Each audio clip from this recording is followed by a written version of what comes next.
Did you know that you might be wasting over half the time that you spend reading your textbook?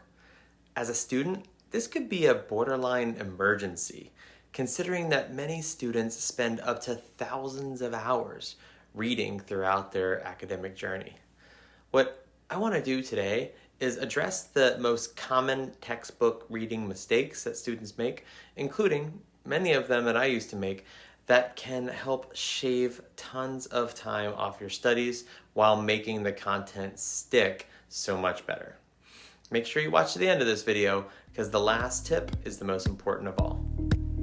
I'm Andrew with Brainscape, an adaptive study app built on decades of proven cognitive science research into how we learn better.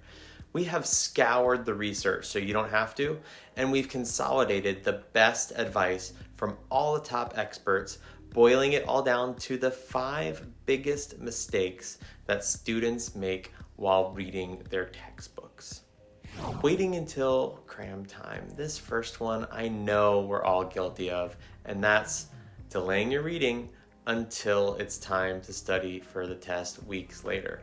Sure, your instructor says that you should read the chapter before the actual lecture, but what nerds actually do that, right? Well, I'll tell you who does. The students who actually want to study less overall. Because here's the thing about reading the lesson before class.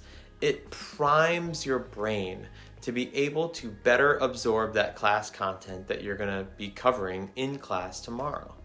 That is the magic of spaced repetition. If you could set up your learning in class so that the first time you're reviewing it is 1 or 2 days after the initial exposure, you'll strengthen that memory so you can afford to spend less time studying it again later. Otherwise, if you just go into your class lecture cold without having read anything, then by the time you have to study for your test a few weeks later, you'll have forgotten it all and you'll have to relearn it from scratch. Seriously, put pre-class reading on your to-do list as if it were required homework, and I promise that future you will thank you for making it a priority when it pays off at cram time. Speaking of priming, the second biggest reading mistake that people make is not priming their brains even within the reading activity itself. They just dive right into the first words of the first paragraph, and the facts are just flying by their brain without any anchor to stick on. This is one of the easiest and fastest things to fix because your textbook probably makes it relatively easy. All you've got to do is 3 things. If the chapter has a little "what will you learn" section of bullets up front, read them. Be prepared for what you're about to learn. Then flip through the entire chapter and read only the headings, just like you were reading the headlines of a newspaper without yet diving into the stories. Just trying to get the gist of what happened.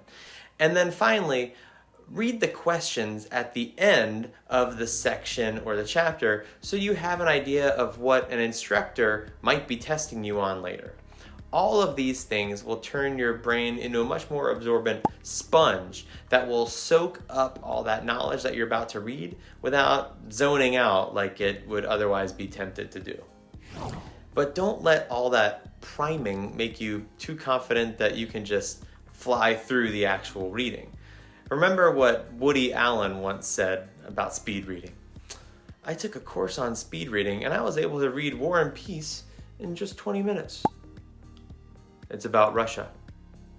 See, that was all he remembered, because reading fast will only get you the gist. And if you're studying, you want more than the gist. You want the juicy details, and you want to take the time to think about which of those juicy details you actually care about. So slow down, give yourself the time to read the right way, and you'll earn that time back 3 times over when it comes to studying so much more efficiently later, or really not having to study as much at all. Which brings me to the next big mistake, which is reading passively. Just slowing down to focus while reading isn't going to magically make all those words stick. You've still got to find an excuse to mentally process all that delicious information that you're wading through in your textbook. Answering those end of chapter questions that you primed your brain with in the beginning, that's a start. But also try, as you read, coming up with your own questions, thinking, if I were the instructor, how might I turn this paragraph into a test question? How might I even ask it?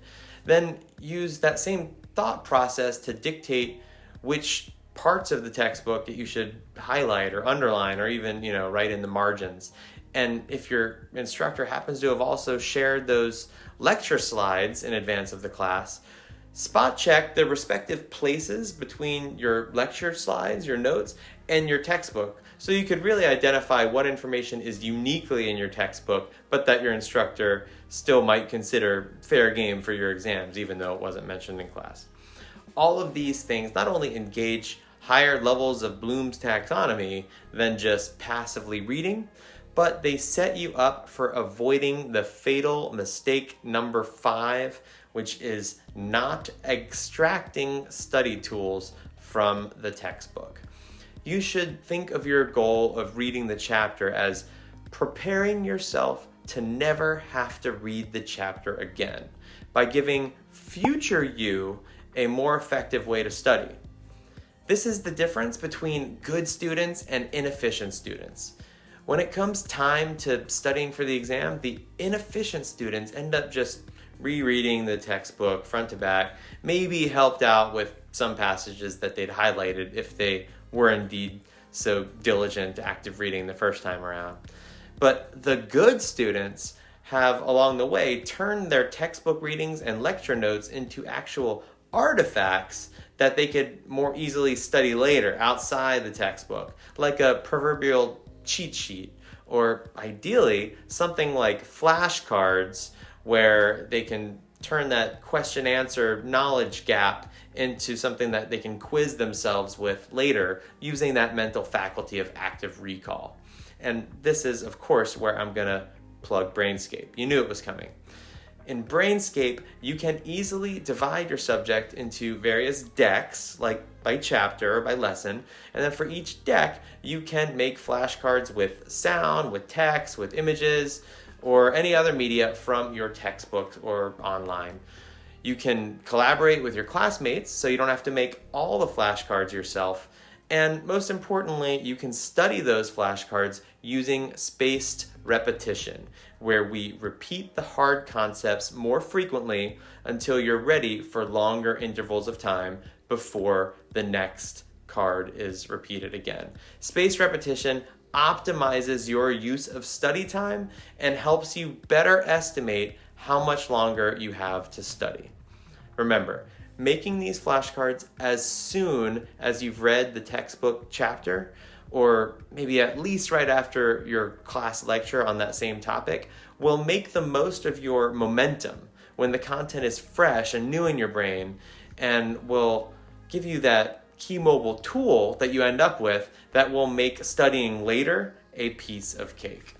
Now, you might be thinking that all the things I've mentioned here sound like extra work, but I promise, if you make this active reading effort up front and then sprinkle in all those other small study sessions over time, you will save tons of time on the back end because you'll barely have to study at all for the actual test. If you'd like some advice on actually developing those good study habits over time, or improving your motivation or your focus, please be sure to subscribe to this channel and check out our great articles over at the Brainscape Academy, which has all the other life hacks you need to rise to any challenge.